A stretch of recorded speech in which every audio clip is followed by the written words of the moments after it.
ഇൻസൾട്ടാണ് മുരളി ഏറ്റവും വലിയ ഇൻവെസ്റ്റ്മെൻറ്റ് എന്നൊരു ഡയലോഗുണ്ട്. അത് ഈ പറയുന്ന ഞാൻ സിനിമ കണ്ടിട്ടില്ല, ഈ പറയുന്ന സോഷ്യൽ മീഡിയയിലെല്ലാം വളരെ പ്രചാരം നേടിയ ഒരു കമൻറ്റാണ്. അപ്പോൾ ഞാൻ കരുതിയത് ഇവരെല്ലാവരും അങ്ങോട്ട് കൊണ്ട് ഇൻസൾട്ട് ചെയ്യുന്നതുകൊണ്ട് ഇനിയിപ്പോൾ ഇൻവെസ്റ്റ്മെൻറ്റ് കൂട്ടാൻ വേണ്ടിയിട്ടാണോ എല്ലാവരും അങ്ങോട്ട് കൊണ്ട് ഇൻസൾട്ട് ചെയ്യുന്നത് എന്ന് എനിക്ക് തോന്നി. അതല്ലേ ഞാൻ പറഞ്ഞത്, ഇതൊരു വർഷത്തേക്ക് സോഷ്യൽ മീഡിയ കണ്ടന്റ് കൂടിയാണ്. ഹർഷൻ ഇപ്പോൾ പി ആറിൻ്റെ കാര്യം പറഞ്ഞപ്പോഴാണ് ഞാൻ തമാശയായിട്ട് വിചാരിച്ചാണെങ്കിൽ സംഗതി വസ്തുവാണ്. ഇവർ അങ്ങോട്ട് കൊണ്ട് ഇൻസൾട്ട് ചെയ്യുമ്പോൾ ഇവരുടെ പി ആർ വർക്കാണത്. അപ്പോൾ ഇവർക്ക് ഇൻവെസ്റ്റ്മെൻ്റ് ആണ്. ഇവരുടെ ഉണ്ണിമൂന്നിനെ കൊണ്ട് ഗുണമാണ് കിട്ടുക. ഇവർക്കെല്ലാം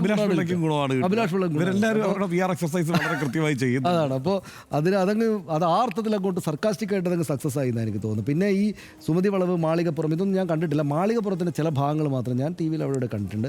മാളികപ്പുറമാണല്ലോ സത്യത്തിൽ ഹിറ്റായൊരു സിനിമ. ഉണ്ണിമൂന്നൻ കുറേ കാലമായിട്ട് മലയാള സിനിമ ഉണ്ടെങ്കിൽ ഉണ്ണിമൂന്നൻ ഒരു പ്രധാനപ്പെട്ട സ്റ്റാറായിട്ട് ഉയർന്നത് മാളികപ്പുറം എന്ന സിനിമയിലാണല്ലോ. അപ്പം അദ്ദേഹത്തിന് വേറെ ഹിറ്റുകളുണ്ട്, പക്ഷേ എന്നാലും മാളികപ്പുറം അദ്ദേഹത്തിന് വേറൊരു ലെവലിൽ എത്തിച്ചു കൊടുത്തു.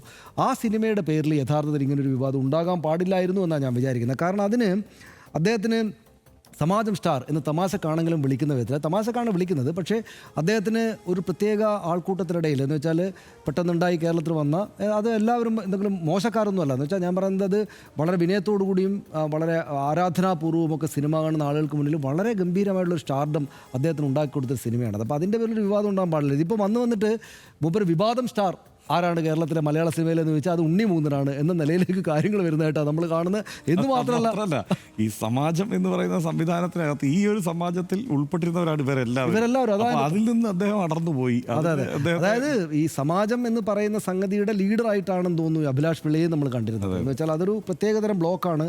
ഇവർ വലിയൊരു സക്സസ് ഉണ്ടാക്കാൻ പോവുകയാണ്, ഒന്നിച്ച് ചേർന്നിട്ട് കുറേ സിനിമകൾ ഉണ്ടാക്കുകയാണ് എന്നൊക്കെയാണ് നമ്മൾ വിചാരിച്ചിരുന്നത്. പക്ഷേ ഇത് കാണുന്നത് ഇങ്ങനെയാണ്, സങ്കടകരമാണ്. ഈ പറയുന്ന ഇതിനകത്ത് ആകപ്പാടെ അദ്ദേഹം കരയുന്ന ഒരു അങ്ങനെ ഇൻസൾട്ട് ഇൻവെസ്റ്റ്മെൻ്റ് ആക്കിയിട്ട് വലിയ സക്സസ് ഒക്കെ നേടിയ ഒരു ബിസിനസ്സുകാരനായിട്ട് സിനിമയിലേക്ക് പോയിട്ട് തലവെച്ച് കൊടുത്തിട്ട് അവിടെ ഇങ്ങനെ വമ്പൻ തിരിച്ചടി ഉണ്ടായിരിക്കുന്നു. അതിങ്ങനെ ഈ ഒരു കാര്യത്തിലേക്ക് വന്നിരിക്കുന്നു. ഇനിയിപ്പോൾ നമ്മളെന്തായാലും ഉണ്ണിമൂന്നും കൂടെ സംസാരിക്കുന്നത് കേൾക്കുമല്ലോ. അദ്ദേഹം വന്ന് അദ്ദേഹത്തിൻ്റെ വിശദീകരണം പറയുമല്ലോ. അപ്പോൾ കുറേ കൂടെ സംഭവങ്ങൾ ഉണ്ടാകുമെന്നാണ് നമ്മൾ മനസ്സിലാക്കേണ്ടതെന്ന് തോന്നുന്നു.